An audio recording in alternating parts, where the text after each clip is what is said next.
Welcome back, travelers, to your Referral Roadmap. This podcast is dedicated to helping you unleash your personal and business revenue potential by cultivating referral relationships. In this 10-part series, we're diving into the dynamic realm of target markets. We'll be exploring how understanding and effectively tapping into target markets can be a key driver of success, offering insights and strategies to master this essential aspect of business. Today, we're going to be talking about finding your niche, where your business fits in the market. So, little definition. A niche market is a very specific segment of consumers who share characteristics and because of those characteristics are likely to buy a particular product or service. As a result, niche markets comprise of small, highly specific groups within a broader target market that you may be trying to reach. Athena, could you give us some examples and maybe even share a story about niche markets? Oh, absolutely. I'm so glad that we're talking about this because, Jada, I see so often when I am talking to business owners or sales professionals that when I ask them, I said, hey, tell me your target market in Twitter language, right? So really concise. And they're like, blah, blah, blah, and they can't fit it into that really concise. And I've been there, right? I mean, Jada, you and I have worked in two businesses now where we have had to create target markets. And hey, if you're listening to this and you're like, oh man, maybe I can't do it, you're not alone. We have felt that way before. So just know we're going to try to help you understand a little bit today, right? But really what I wanted to explain is a story that, interesting enough, just happened recently. And it is a lady that is an entrepreneurial person. She's starting a new market. She was already successful in the insurance space, but now she wants to go into the speaking space and share her knowledge and help other people, specifically women. And so I was really excited to sit down with her and talk about her marketing strategy. And Jada, she's already paid two different coaches that have told her they're going to, make her rich overnight. You know how that goes. And so I said, fabulous. Then tell me your target market. What's your niche in Twitter language? Jada, could she do it? I'm guessing no. No, poor thing. But here's the thing. And I'm not saying these coaches can't help her, but what happened is she goes, well, I've done the homework of a target market. And I said, okay. And you guys, this is no exaggeration. It was like 15 pages long. And I said, okay, that means you've done some thinking. But the problem is once we kind of dissected those 12 pages, there was 4 different people there. And I said, this is not niche enough, right? It's not niche enough. I said, the problem with this is you have 4 different people and it's confusing. It's going to be confusing for your referral partners. It's going to be confusing in your marketing message. And it's not going to be personable enough for somebody to identify with your product and your service. And she was like, oh. And I'm so thankful. I'm so thankful that she and I got to have this conversation before she enacted some of the knowledge that she's been given so that we could, take 10 steps backwards, right, Jada? We've had to do that, take 10 steps backwards and be like, woo, okay, before we go forward again. By the way, that's not painless. No. If you're listening to this, you're on the treadmill, you're listening in the car, I'm just going to tell you the 10 steps back. People say it all the time. There's an emotional component to that. It's not hard. It's not easy. It is hard. However, here's what I really want you guys to hear. So she and I spent some time and this is what I told her and I wanted to share it with you today. I said, look, let's name your target market. Let's name her.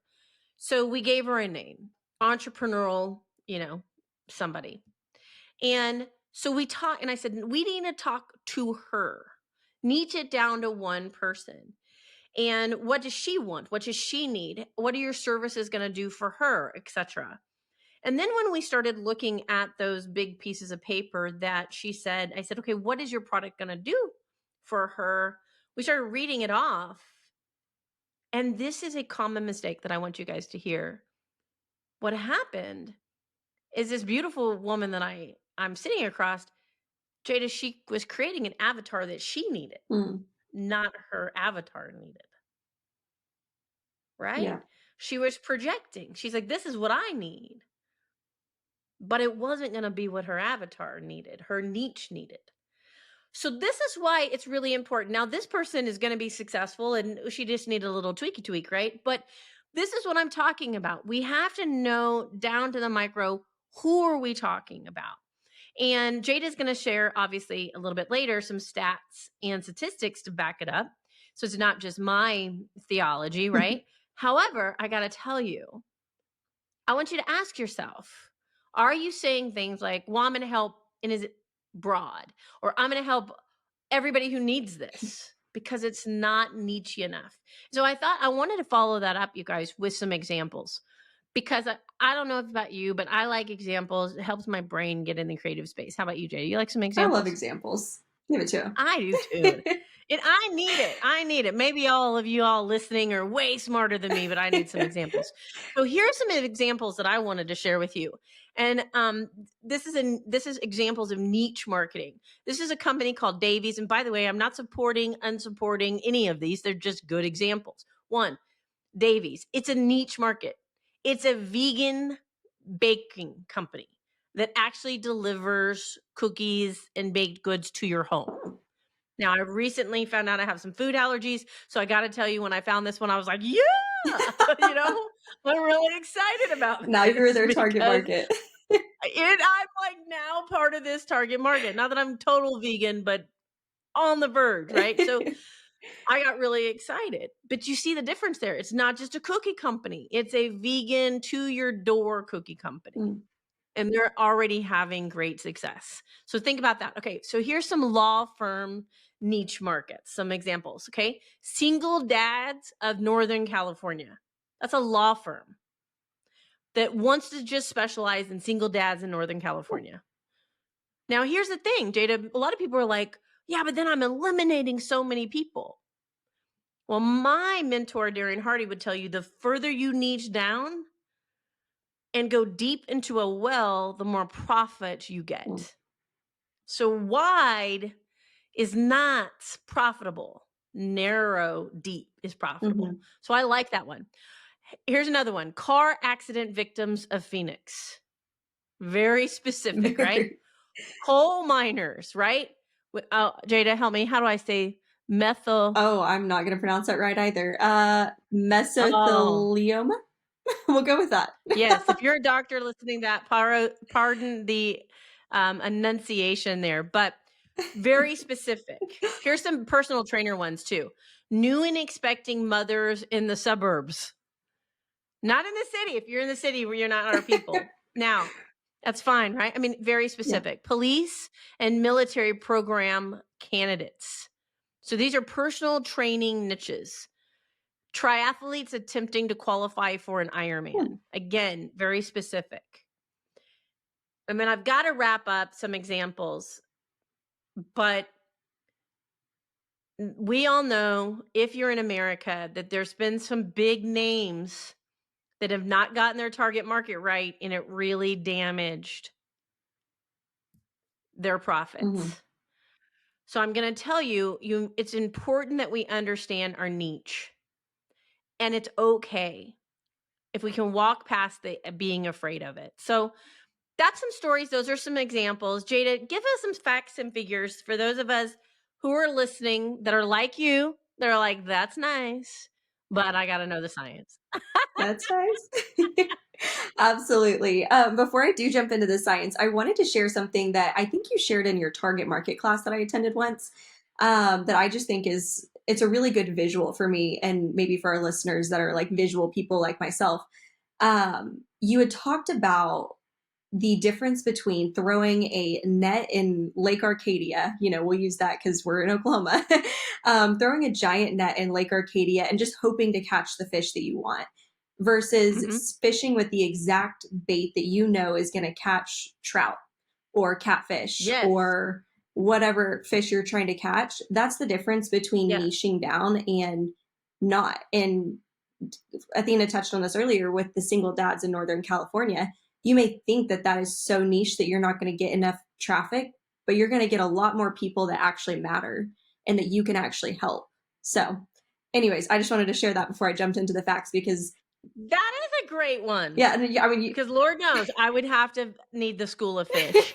'Cause I don't know how to fish, so I definitely would need There you that, go. and we all do. Awesome. Cool. Well, jumping into the facts, I will make sure that they are in the show notes below. That way, whoever wants to can dive a little bit deeper. I'm only going to share a tidbit from the articles, but they say studies have shown that personalized marketing can lead to an average increase in sales of 20% and a decrease in acquisition costs by 50%.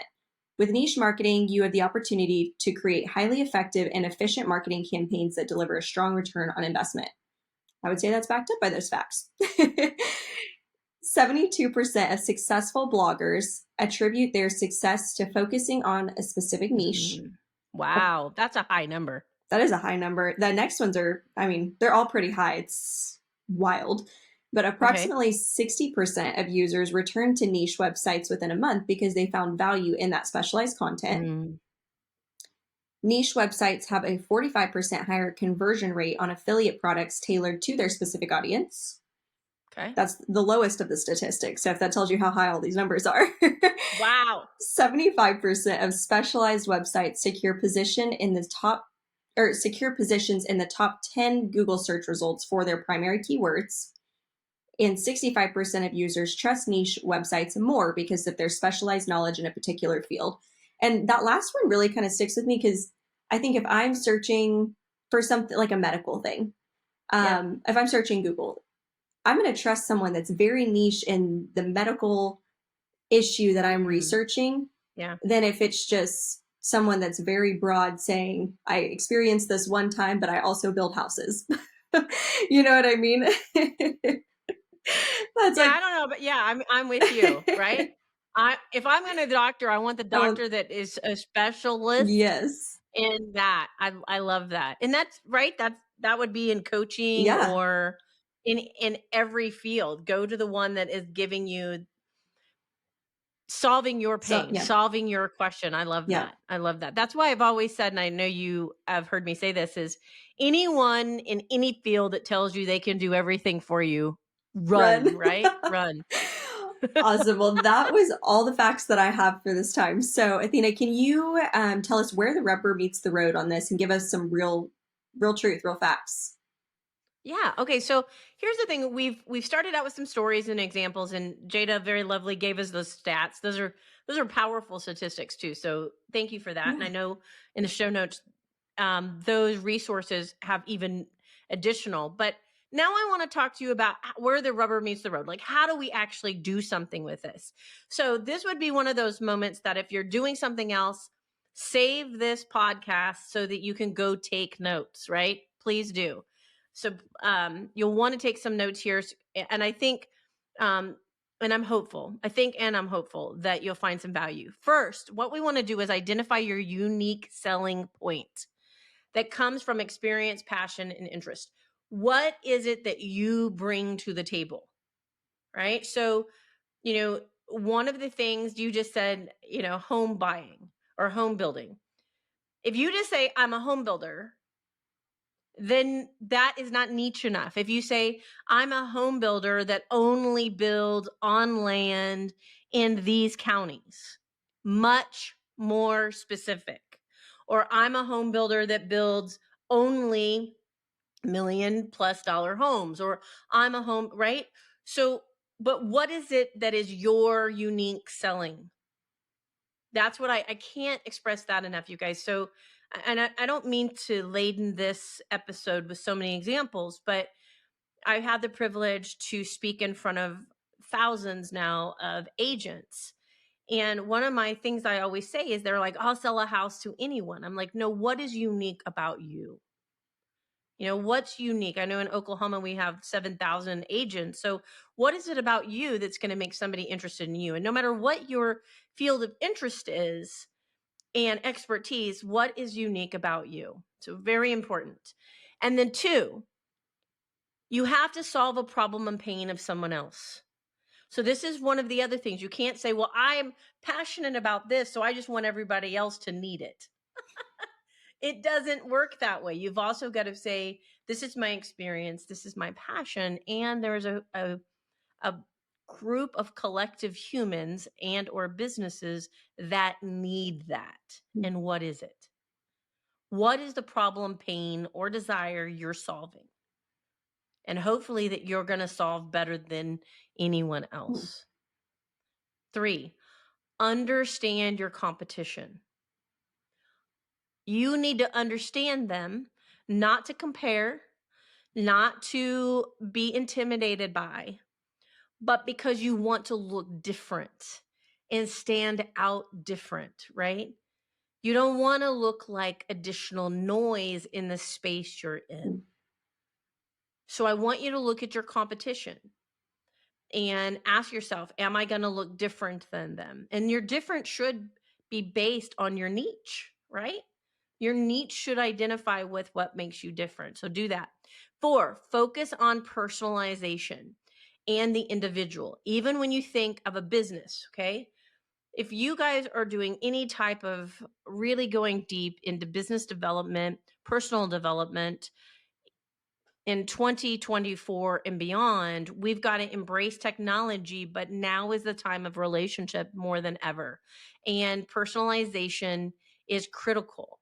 So you have to focus. And I know this is something that even on our team, we are retooling and trying to figure out how to do this at a whole new level.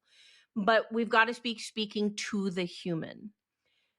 Nothing sells better than human to human. Even if it's business to business. People are like, well, I'm B2B, business to business. It doesn't matter. You're selling a human to another human. So your interactions, both online, website, emails, everything need to be personalized. And I'm just going to be honest with you guys. That's something that we internally are going to really this year work on and double down in.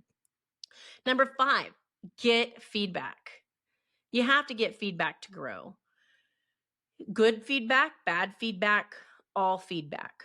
Now, I am going to tell you, Jada and I have been working together long enough that we have sent out surveys to people through multiple different ways to get feedback. But the feedback that is the most useful is the feedback where we pick up the phone and ask very specific questions.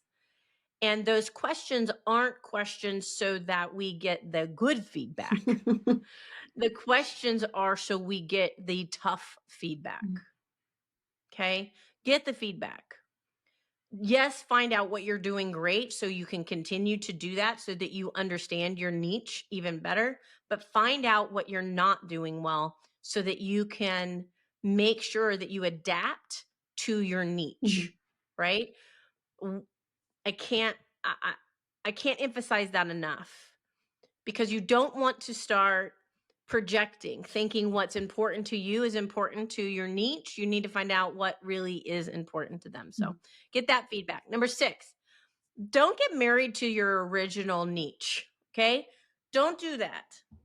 I have had the privilege now of helping enough people and doing enough personally. And I know Jada's already experienced this too, is where the niche we start out with is not the niche you may end up with, because you'll advance, you'll grow, your business grows. And so don't get married to it. Be evaluating it, and asking yourself as you evolve, is this still in alignment for our future? You may need to pivot, adjust, and grow as you grow. Okay. All right. So number 7, test your ideas. Right? And allow yourself the joy of learning. Try something. If it doesn't work, it doesn't mean you're a failure. It doesn't mean your business is a failure. Just give it a whirl and allow yourself to fail. Allow yourself some skin knees as you're trying to develop your niche market. I certainly have experienced that. My coaching clients have experienced it, but in every situation we learn from it. And number 8, just enjoy the process. The beautiful thing about understanding your niche is you're getting to understand other people, right? And you're learning how you can uniquely help other people. And I may love prospecting. I may think it's powerful. I may be in sales. But at the end of the day, we're just here to serve and help other people. So let's all go find those people who we were meant to serve, because they're out there, and let's have an abundance mentality and go narrow, go deep, and not go wide. You got it, Jada. What's up next?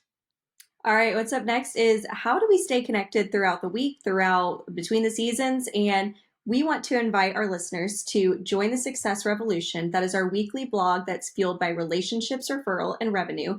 You get those weekly growth strategies straight to your inbox so that you can control your sales revenue and achieve your full potential.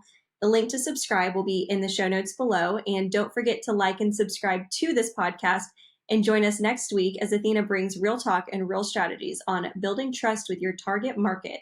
Reviews matter and the customer experience matters. We'll see you next week.